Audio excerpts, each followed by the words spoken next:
If God is merciful, why hell? The majority of the adherents of the Abrahamic religions, namely Jews, Christians, and Muslims, believe in the concept of the Day of Judgment, as well as heaven and hell. Unlike the believers in reincarnation, in which the dead are believed to be reborn into a better or worse life according to their deeds in the last life, the adherents to the Abrahamic religions believe that there are only two lives, the first being from the mother's womb, and the second when a person is resurrected on the Day of Judgment to account for their deeds. Reward versus punishment.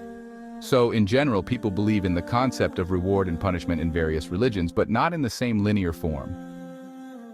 In Islam, similar to Judaism and Christianity, God is looked upon as a just God. He is hasty to reward and slow to punishment. But one may ask, why would he punish if he is a loving God?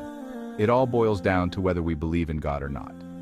If we believe in him and his supreme justice, then it would make sense that he would guide us to the straight path.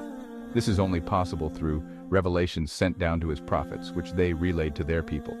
In all preserved scriptures, one sees evidence of the loving kindness of the Creator. This is manifested in numerous verses through which he shows guidance to mankind so humans would not err. So, for the believer, fear of God is part of strengthening his or her faith.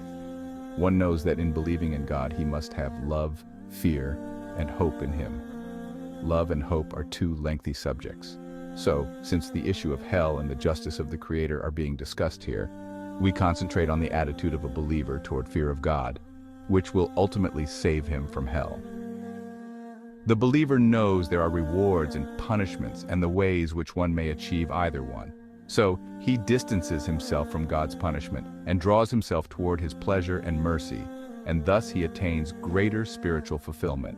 He would want to respect God's boundaries, stays constantly vigilant, and tries to seek God's pleasure in the best manner he can. He knows this will save him from the fear of the last day and the eternal terror of hell. Those who give away their wealth by night and day, secretly and openly, will have their reward with their Lord. They will feel no fear and will know no sorrow. Quran 2:274. As described in the Quran, a believer who has an awareness of God and sincerely reflects on his attributes will immediately begin to experience that inner awe that is due to his majesty and superiority.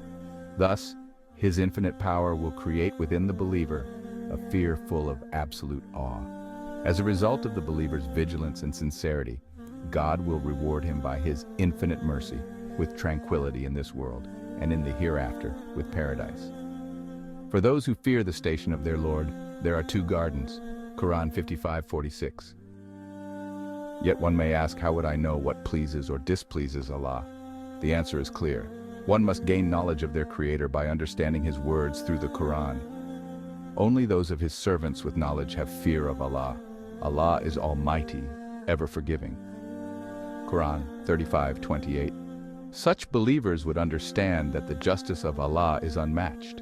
Thus they believe in all that he has warned them with. Believers are those who affirm the Day of Judgment, those who are fearful of the punishment of their Lord.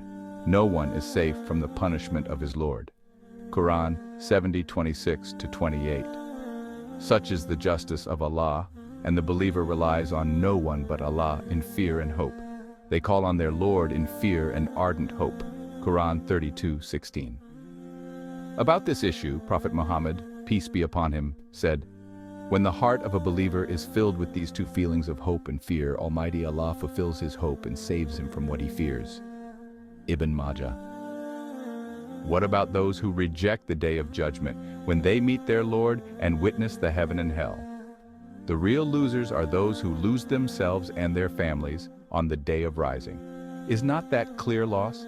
They will have awnings of fire above them and awnings below them. By that Allah strikes fear into his servants. O my servants, fear me. Quran 39:15.